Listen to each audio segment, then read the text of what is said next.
Hi!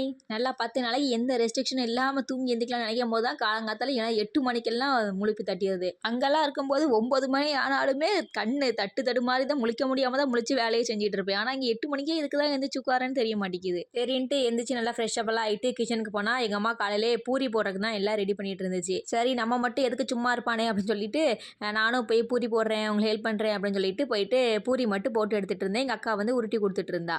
ஒவ்வொரு பூரியும் போட போட நல்லா புசு புசுன்னு நல்லா உப்பியே தான் எல்லா பூரியுமே வந்துட்டு இருந்துச்சு. அப்படியே அருமையான சாப்பாட்டாக காலையில பூரியும், கிழங்கையும் வச்சு சாப்பிட்டுட்டு, அப்படியே சரி வீடு கிளீன் பண்ணுவோம். இந்த பொங்கலுக்கும், நியூ இயர்க்கும் வேணா வீடு கிளீன் பண்ணுவோம் அப்படின்னு சொல்லிட்டு வீடு கிளீன் பண்ண ஆரம்பிச்சுட்டோம். ஃபர்ஸ்ட்டு ஒரு பெட்டிய மட்டும் தான் தூக்கி மேல போடுறதா பிளானு. அப்புறம் தான் சரி அங்கேயே சும்மா இல்லாம அத பண்ணுவோமா, இத பண்ணுவோமான்னு கேட்டு, கடைசியில வீட்டையே 2 ஆக்கி இந்த ரூம் மட்டும் இன்னைக்கு கிளீன் பண்ணுவோம் அப்படின்னு சொல்லிட்டு, ஃபேன துடைக்கிறது, அத பண்றது, இத பண்றதுன்னு எல்லாத்தையுமே உட்காந்து பண்ணிட்டு இருந்தோம். இங்கிட்டு இங்க கொஞ்சம் கொஞ்சம் வேலை பார்த்துட்டு இருக்கும்போதே எங்க அம்மா அப்படியே கிச்சனுக்கு போயிட்டு மதியத்துக்கு சாப்பாடும் செஞ்சுட்டு இருந்துச்சு. மதியத்துக்கு அழகா நல்லா சுட சுட சாப்பாடு அப்படியே மணக்க மணக்க கருவாட்டு குழம்பு கூட அப்படியே முட்டைலாம் அவிச்சு மதிய சாப்பிட்டா ரொம்பவே சிறப்பா முடிச்சாச்சு. நல்லா வயிறு முட்டை முட்டை சாப்பிட்டு செபிக்க முடியாம ஊர்ந்துட்டு கிடந்தேன். அப்புறம் எல்லாத்துக்கும் அப்படியே கொஞ்சம் கொஞ்ச நேரம் ரெஸ்ட் அப்படின்னு சொல்லிட்டு எல்லாரும் அவங்கவங்க வேலையை பார்த்துட்டு இருந்தோம். ஓகே பை கைஸ், மீண்டும் சந்திப்போம்.